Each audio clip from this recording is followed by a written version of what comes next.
HS fourth semester philosophy মিলের অন্বয় পদ্ধতি আলোচনা করো। এই নোটটা 100% কমন। পুরো নোটটা আমি তোমাদের শেয়ার করছি, যেভাবে লিখেছি সেভাবে তোমরা খাতায় লিখে নেবে। এই নোটটা বড় প্রশ্ন আসলেও লিখতে পারবে, ছোট প্রশ্ন আসলেই লিখতে পারবে। সমস্ত প্রশ্নের উত্তর এই নোটেই তোমরা পেয়ে যাচ্ছ।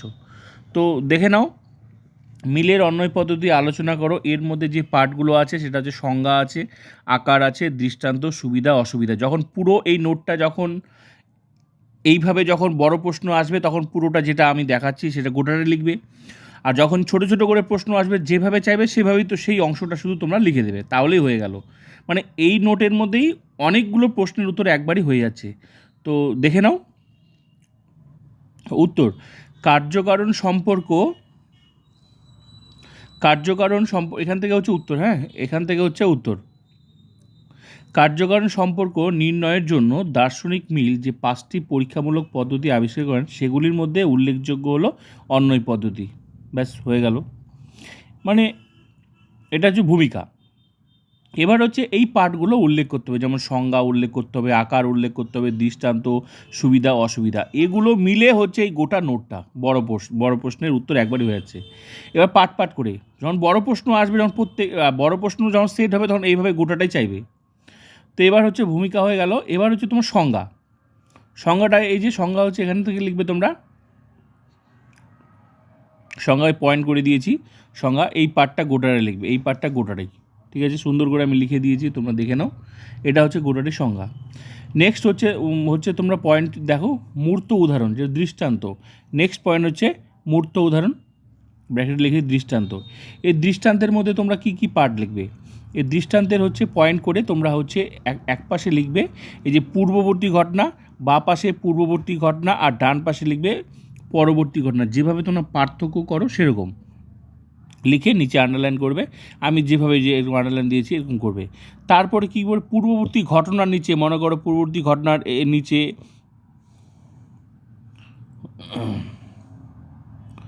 হ্যাঁ, এই যে পূর্ববর্তী ঘটনার নিচে মনে করো প্রথম লাইন হচ্ছে এটা, প্রথম লাইন এটা, মশা কামড়েছে প্লাস হাত কেটেছে। তারপরে নিচের লাইনে লিখবে যে মশা কামড়েছে প্লাস রাত জেগেছে। তার মানে এটা হচ্ছে প্রথম লাইন।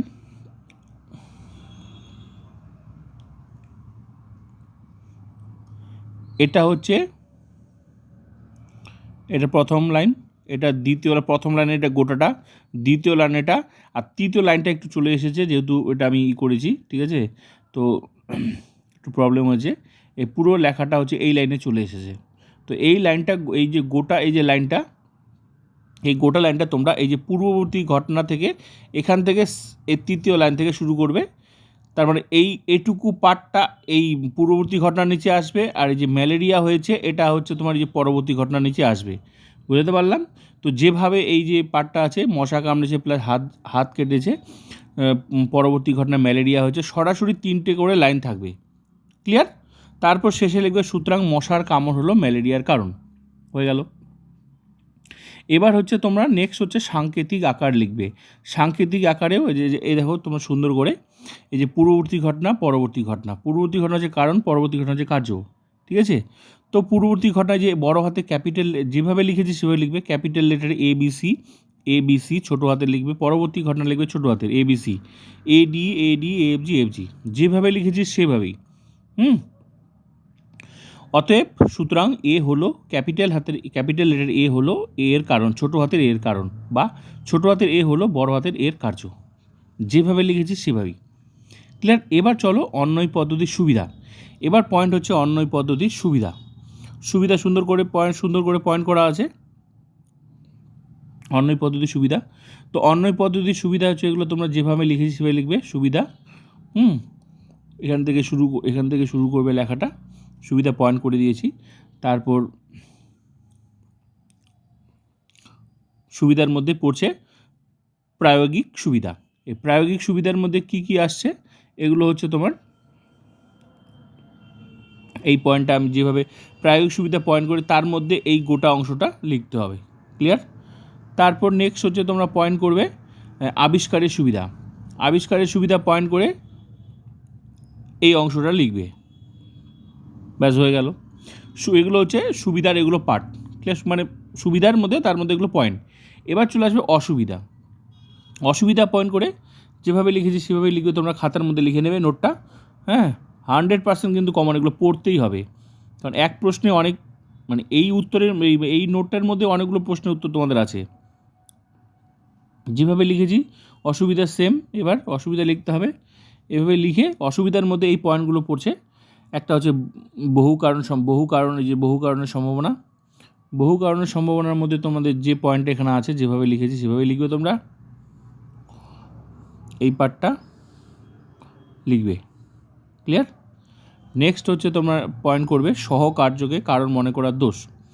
সহকার্যকে কারণ মনে করার দোষের পয়েন্ট করে, তার পয়েন্ট করে, এটা পয়েন্ট করে এই পয়েন্টের মধ্যে এই অংশগুলো লিখবে। হ্যাঁ, এই যে এই অংশটা লিখবে, ক্লিয়ার? তাহলে সুবিধার পয়েন্ট হয়ে গেল, বড় বড় দুটো দিয়েছি, অসুবিধার পয়েন্ট হয়ে গেল। এবার শেষে হচ্ছে মূল্যায়ন। নোটটা শেষ, মূল্যায়ন পয়েন্ট করে শেষে নোটটা হচ্ছে একটা নোটের সুন্দর একটা মানে ফিনিশিংটা দিলে ভালো লাগে, নোটটা দেখতে ভালো লাগে, ঠিক আছে? তো মূল্যায়ন লিখে, মানে যেটাকে বলা হয় উপসংহার, ঠিক আছে? তো উপসংহার পরিশেষে বলা যায় যে কথাগুলো আমরা লিখি নোটে, বিভিন্ন নোটে, এই পার্টটা দিয়ে নোটটা শেষ। তো এই নোটটা হচ্ছে তোমার বড় প্রশ্নে আসলে যেভাবে ফার্স্ট টু লাস্ট লিখেছি সেটা বড় প্রশ্নের জন্য ভীষণ ভীষণ ভীষণ। এবার ছোট প্রশ্ন আসবে, ছোট প্রশ্নের মধ্যে এখানে হয়ে যাচ্ছে, মানে যেখানে আসুক তুমি যেটুকুই আসুক টুকরো টুকরো করে দিলে ছোট প্রশ্ন হয়ে যাচ্ছে, আর বড় প্রশ্ন হলে গোটাটাই। তো এটা নোটটা লিখে নেবে, আর ফুল ক্লাস প্রোফাইল ভিজিট করে প্লেলিস্টটিকে দেখে নেবে। অবশ্যই বন্ধুদেরকে শেয়ার করবে যাদের ফুল ক্লাস দরকার।